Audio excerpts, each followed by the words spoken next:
manchettes aujourd'hui. La politique de mutation des directions d'école à la commission scolaire de la région de Sherbrooke, le comité municipal jeunesse et l'école obligatoire jusqu'à 18 ans.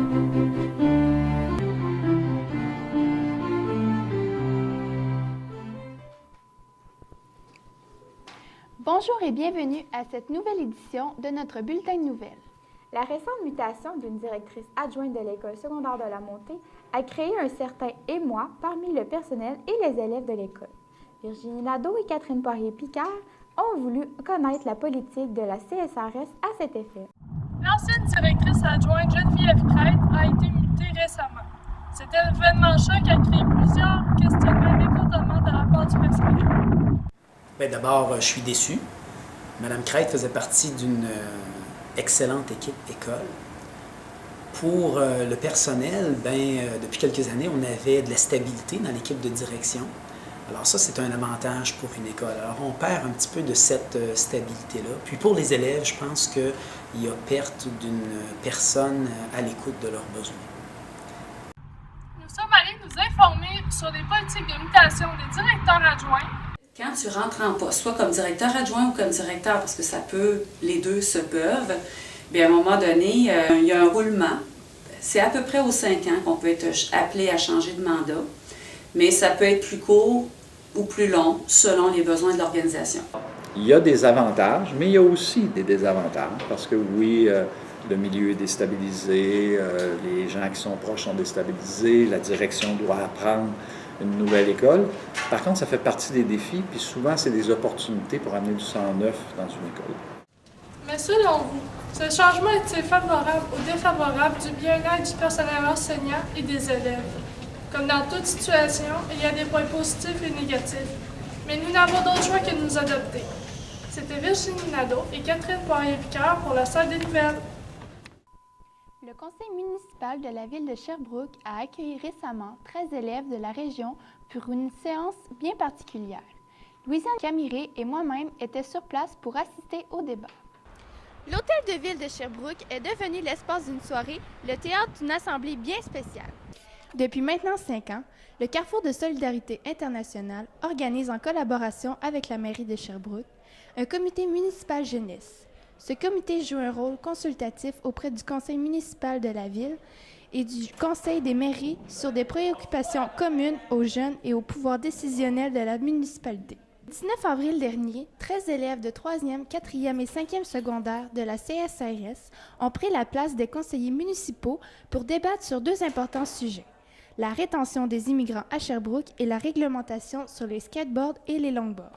Ce que je trouve intéressant d'une activité comme ça, c'est qu'on dit beaucoup « Ah, les jeunes d'aujourd'hui ne s'intéressent pas à la politique. Ah, les jeunes d'aujourd'hui sont ci, sont ça. » Avec une activité comme ça, on démontre que non, c'est pas vrai. Les jeunes, oui, sont sur Facebook, sont sur les médias sociaux, sont sur leur téléphone, mais au-delà de ça, qu'est-ce qu'ils font sur ces appareils-là, justement? Souvent, ils se renseignent sur qu'est-ce qui se passe, puis ils ont le goût de découvrir les choses. Puis une activité comme ça leur permet justement d'étendre leur savoir. En intéressant les jeunes à ce qui se passe autour d'eux, à la politique municipale, on va peut-être contribuer à en faire des citoyens un petit peu plus intéressés à ce qui se passe aussi au niveau plus global, à l'international. J'ai vraiment trouvé ça intéressant de voir d'autres jeunes qui s'intéressaient à ça. Puis je vous conseille vraiment de venir participer si vous vous intéressez un petit peu à la politique. C'est vraiment le fun, c'est pas des activités plates et c'est vraiment enrichissant. Reste à savoir si les conseillers tiendront compte de l'opinion des jeunes. C'était Vanessa Gingras à l'Hôtel de Ville pour la salle des nouvelles. De nos jours, de plus en plus d'élèves ont tendance à décrocher de leurs études secondaires. La coalition Avenir Québec propose d'obliger les élèves à rester à l'école jusqu'à 18 ans. Cette idée a même été reprise par le Parti libéral. Daphné Dumoulin est allée se renseigner sur le sujet. Le chef de la coalition Avenir Québec, François Legault, a récemment pris position en faveur de l'école obligatoire jusqu'à l'âge de 18 ans.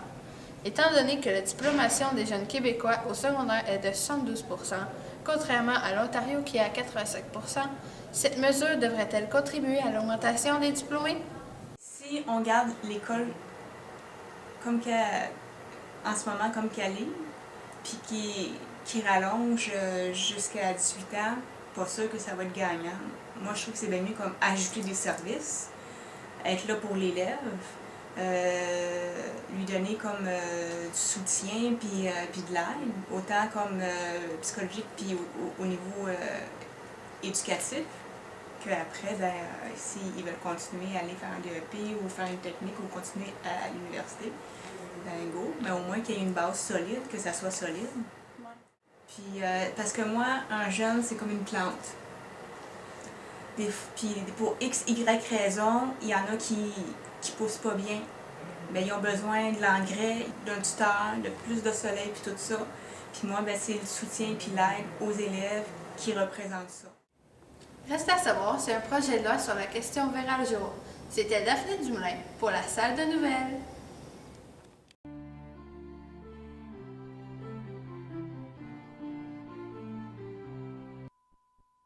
Donald Trump est désormais seul en course pour son laissez-passer à la Maison-Blanche. Il a presque remporté l'investiture après le retrait de ses deux derniers rivaux, Ted Cruz et John Kasich. Mais sa victoire est loin d'être acquise. Le candidat républicain et les chefs du Parti républicain ont mené des premiers pourparlers à Washington en vue de mettre fin aux profondes divisions internes et bâtir un front commun contre la démocrate Hillary Clinton. Des militants libéraux sont mécontents de la position du gouvernement Couillard sur le service de transport UberX. Ils ont menacé de mettre en marche des procédures pour destituer le ministre des Transports Jacques Daous et la ministre de l'Économie Dominique Anglade. L'affirmation d'UberX, selon laquelle ces chauffeurs font du covoiturage urbain, ne sont pas tenus de percevoir et payer les taxes, est un raisonnement circulaire dont les arguments sont erronés. Le juge qui a ordonné la saisie d'ordinateurs de l'entreprise, qui pouvait conclure qu'UberX est pleinement conscient que son attitude aide ses chauffeurs à éluder le paiement des taxes. La police espagnole a annoncé le 6 mai dernier le démantèlement d'un réseau international piratant les messageries électroniques de chefs d'entreprise pour leur soutirer des centaines de milliers d'euros au bénéfice du Nigérian. En Espagne, 7 personnes qui dirigeaient un cybercafé de la région de Madrid sont soupçonnées d'avoir organisé les envois hebdomadaires d'argent vers le Nigeria par avion. C'est ainsi que 135 000 € en billets ont été découverts à l'aéroport de Madrid, dissimulés dans des sacs poubelles cachés parmi des sous-vêtements dans une valise. Certains se demandent si on peut associer les feux de forêt en Alberta au changement climatique. Après vérification faite par les climatologues, ils ne seraient pas directement associés. Alors que le brésier fait toujours rage dans le nord de l'Alberta, les impacts pourraient se faire sentir beaucoup plus loin. Plus de 200 hélicoptères et 500 pompiers combattaient les flammes. Les températures plus fraîches des prochains jours donnent de l'espoir aux pompiers de pouvoir enfin avoir l'emprise sur l'énorme fournaise de plus de 1600 km². Après la pause, les volets culturels et sportifs de la commission scolaire de la région de Sherbrooke, la question Vox Pop et plein feu sur le mérite estrien de la semaine.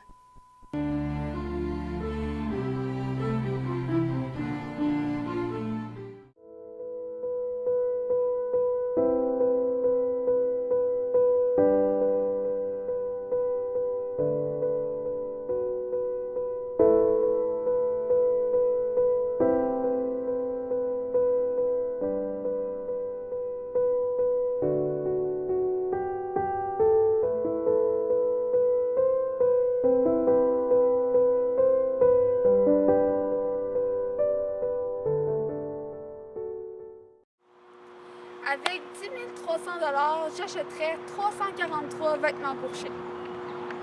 Ouais. Si j'avais 10 300 $, je m'achèterais plein de chocolat. Avec 10 300 $, je pense que je remplirais une piscine complète de Paperman. Prendre les transports en commun ou toute autre alternative, excluant votre voiture, vous ferait épargner plus de 10 300 $. Alors, pensez-y bien. De plus, c'est bon pour notre planète.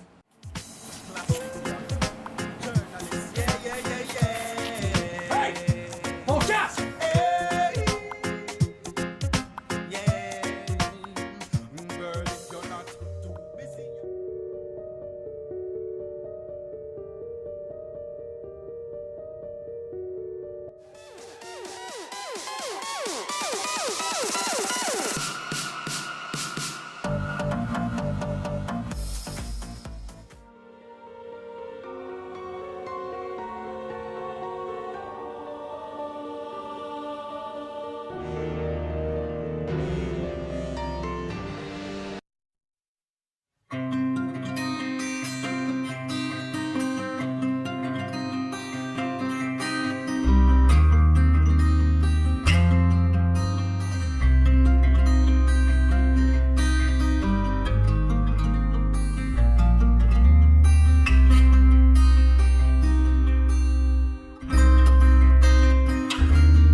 Récemment, le maire de la ville de Sherbrooke est devenu le nouveau président de l'Union des municipalités du Québec. Ce poste de prestige vient avec la possible entrée en scène de la réforme du Code du travail pour les employeurs municipaux. Catherine Perrault est allée rencontrer M. Sévigny à son bureau. Vous venez d'être élu à la tête de l'Union des municipalités du Québec. Vous êtes d'ailleurs arrivé au moment où le gouvernement se repositionne face à ses promesses concernant l'imposition des conditions de travail des travailleurs. Qu'en pensez-vous? Bien, ça va être du gros travail dans la prochaine année. Donc, comme président de l'UMQ, dans les 12 prochains mois, on va travailler justement le projet de loi sur les relations de travail. C'est-à-dire que le ministre va déposer d'ici le 10 juin un projet de loi qui va redéfinir les relations de travail entre les villes et les syndicats. Et au cours des prochains mois, donc mois de juillet ou septembre, il va y avoir des consultations. Donc, comme président de l'UMQ, je vais participer activement à ces consultations-là, de façon à ce que la loi soit adoptée à l'automne. Donc, c'est clair que l'Union des municipalités du Québec va faire beaucoup de travail. Évidemment, un projet de loi comme celui-là, ça va être au bénéfice de toutes les villes, y compris la ville de Sherbrooke. Merci. Puis, cette nouvelle fonction risque d'être très accaparante. Croyez-vous que cela va mettre en péril votre travail en tant que maire de Sherbrooke? Non, il ne faut pas. Il ne faut pas parce que mon premier rôle, c'est le rôle de maire de Sherbrooke. Les gens ne m'ont pas élu président de l'UMQ, ils m'ont élu d'abord maire de Sherbrooke. C'est sûr que ça va être un peu plus de travail. C'est de gérer l'agenda, en fait, parce que comme maire de Sherbrooke, je travaille, et ça varie, 60-70 heures par semaine. On va en ajouter un peu en étant président de l'UMQ, mais en même temps, on va mieux organiser l'horaire. Et ça va être avantageux pour Sherbrooke parce que le travail que je vais faire à l'UMQ sert aussi à la ville de Sherbrooke, parce qu'on fait le travail pour les villes, dont la ville de Sherbrooke. Et l'autre avantage, c'est que comme président de l'UMQ, ça me permet de rencontrer rapidement des gens qui décident, donc des ministres, le premier ministre. Et ça, c'est un accès qui va donner des bons résultats pour les dossiers qui nous occupent à la ville de Sherbrooke. De plus en plus, nous entendons parler de coupures de budget un peu partout. Quelles sont vos priorités par rapport à l'économie de la ville de Sherbrooke?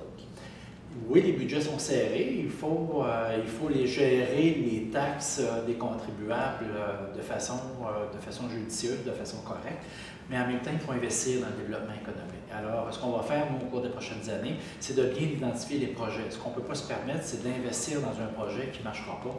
Et là, ce serait du gaspillage de fonds publics. Donc, il faut travailler davantage, analyser davantage, de façon à investir dans les projets les plus porteurs pour l'économie de Sherbrooke. On en a quelques-uns sur lesquels on travaille et qu'on va annoncer au cours de la prochaine année. Mais de bien gérer un budget et d'investir dans le développement économique, ce n'est pas des notions qui sont incompatibles. Il s'agit juste de bien gérer le budget pour avoir les moyens justement d'investir dans le développement économique. Alors, merci beaucoup. C'était Bernard Sévigny, maire de la ville de Sherbrooke, nouvellement élu à l'UMQ. Le 7 mai dernier fut célébré le 10e anniversaire des Arts de la scène à l'École de la Montée. En cette occasion, des centaines d'anciens élèves s'y sont présentés afin de célébrer tous ensemble cet heureux événement. Marie Leroux et Océane Perron nous informent sur ce sujet. Le programme des Arts de la scène a été initié il y a 10 ans par l'enseignante Danielle Bérard. On est tous réunis ici pour fêter le 10e anniversaire des Arts de la scène. Rassembler tout le monde, les parents, les anciens, ceux qui sont présentement en Arts de la scène, afin de leur faire découvrir la qualité de ce programme. Pour l'occasion, tous les élèves ayant suivi ce programme au cours des dernières années ont reçu une invitation à ce grand événement. Est-ce que c'était important pour vous de venir ce soir? Oui, vraiment. On était stressés, là. On avait hâte aussi. On avait hâte de se rencontrer pour souvenir. C'est vraiment pour voir les gens, les profs, tout. On est rendu loin pas mal tout le monde, fait qu'on s'ennuyait. Ouais. Ce programme permet aux jeunes de se dépasser dans plusieurs domaines tels que la danse, le théâtre, la musique et bien d'autres. La soirée 3, on présentait devant 5 000 jeunes. C'était vraiment une expérience à vivre. J'ai vraiment aimé ça. On avait fait Moulin, on a fait le théâtre, c'était vraiment le fun. Belle expérience. Moi, en secondaire 3, on avait fait la pièce Madagascar. Donc, c'est ça, on était des amis. On veut 5. Notre dernière pièce, puis c'était la meilleure. Ouais, c'était la meilleure, puis on s'est... Moi, c'est 3. Ouais. Vraiment, puis on est restés amis à cause du secondaire.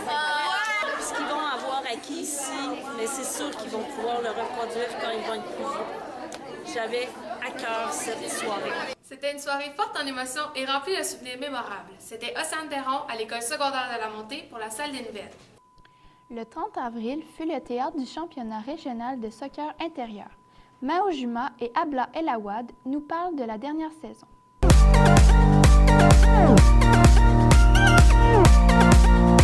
Le 30 avril dernier s'est déroulé le tournoi régional de soccer intérieur à Mégantic.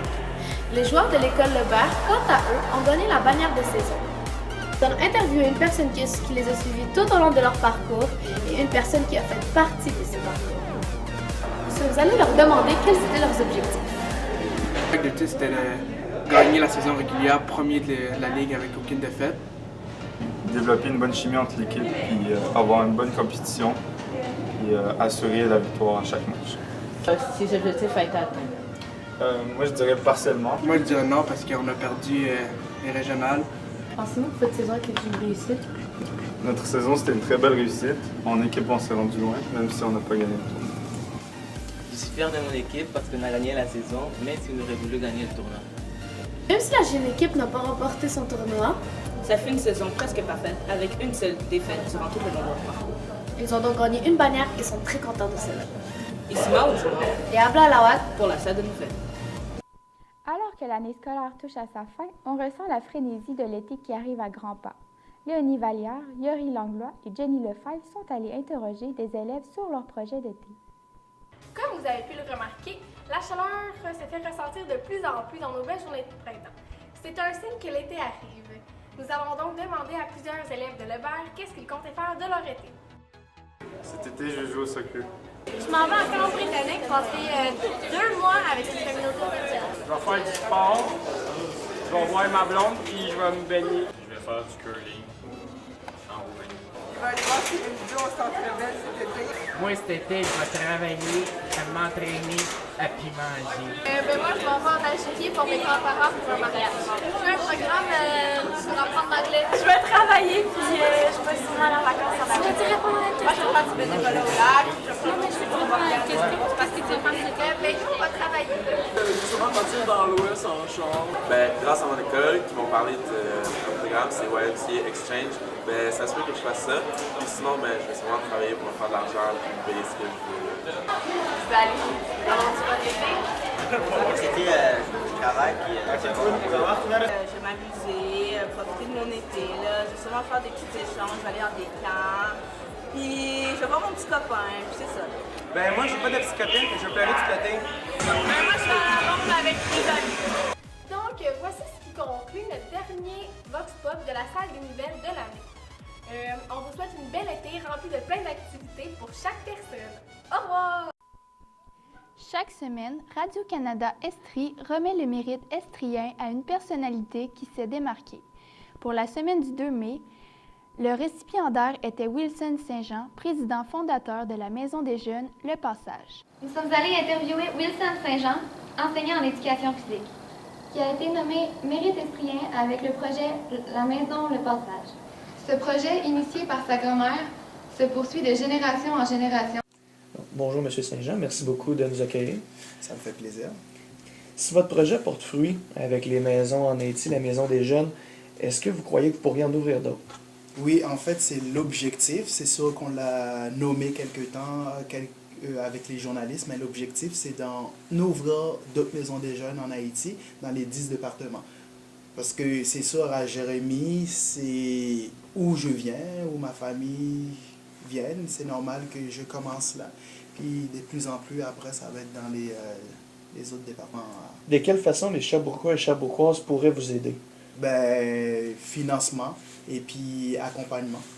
Ils peuvent venir en Haïti, nous accompagner, puis venir travailler dans la Maison des Jeunes, rencontrer les gens d'Haïti, prendre contact et voir les possibilités, voir les différentes façons de vivre au niveau culturel.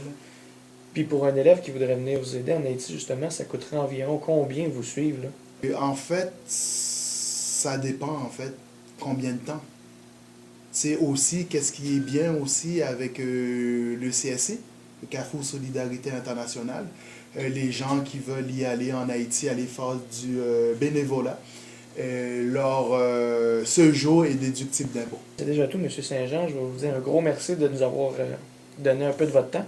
Puis on espère que votre projet va fonctionner en Haïti. C'est un pays qui a besoin d'aide. Ici Ariane Fauteux, William Cyr et Émilie Normand à l'école de la Montée-Lebert pour la salle de nouvelles. Et voilà, ceci était la dernière édition du bulletin de nouvelles pour cette année. Les étudiants de la salle de nouvelles profitent de cette occasion pour remercier leurs enseignants, Robert Gauthier. Vos lectrices, Sarah Gaudreau-Gervais et moi-même, Vanessa Gingras, qui, au nom de toute l'équipe, vous souhaite une très belle journée.